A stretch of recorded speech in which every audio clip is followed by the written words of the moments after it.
Reacts in প্রকল্পের মাধ্যমে ও harvest প্লাসের সহযোগিতায় ঠাকুরগাঁয়ে বায়োফোর্টিফাইড জিঙ্ক সমৃদ্ধ বঙ্গবন্ধু ধান ১০০-এর নমুনা ফসল কর্তন ও কৃষকদের নিয়ে মাঠ দিবস করা হয়েছে।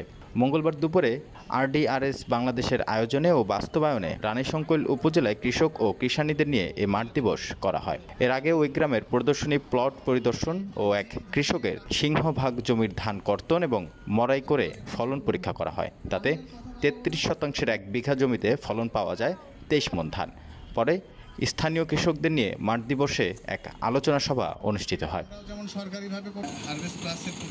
এই আলোচনা সভায় প্রধান অতিথি হিসেবে মাঠ দিবসের উদ্বোধন করেন জেলা কৃষি সম্প্রসারণ অধিদপ্তরের উপপরিচালক মোহাম্মদ সিরাজুল ইসলাম। এছাড়া উপস্থিত ছিলেন জেলা কৃষি সম্প্রসারণ অধিদপ্তরের অতিরিক্ত উপপরিচালক মোহাম্মদ আলাউদ্দিন শেখ, উপজেলা কৃষি বিভাগের সহকারী কর্মকর্তা মোহাম্মদ সাবের আলম, হারভেস্ট প্লাসের project manager Mohammad Mujibur Rahman, BRDS বাংলাদেশের পক্ষে টেকনিক্যাল কৃষি কর্মকর্তা মোহাম্মদ শাহিনুর ইসলাম ও মোহাম্মদ রবিউল ইসলাম সহ স্থানীয় কৃষক কিষানীরা। এখন থেকে আপনারাও বলবেন যে না, জিঙ্ক ধান খাওয়ালে লম্বা হয়। আর একজন স্ত্রী মানুষের বা মহিলা মানুষের প্রতিদিন জিঙ্ক লাগে 8 থেকে 9 মিলিগ্রাম। কত? 8 থেকে 9।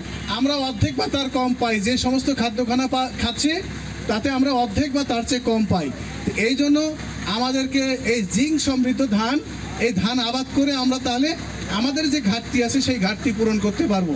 মাঠ দিবসে কৃষকদের জিঙ্ক ধান চাষে উদ্বুদ্ধ করতে উপস্থিত অতিথিরা মানবদেহে জিঙ্কের গুরুত্ব, বঙ্গবন্ধু ধান ১০০ উৎপাদন প্রক্রিয়া, ফলন, কৃষকদের প্রযুক্তি বিস্তার, রোগবালাই সহ নানা দিক তুলে ধরে বক্তব্য রাখেন এবং মানুষের দেহে জিঙ্কের ঘাটতি পূরণে কৃষকদের বেশি করে জিঙ্ক ধান চাষ ও এ ধানের চালের ভাত খাওয়ার পরামর্শ প্রদান করেন।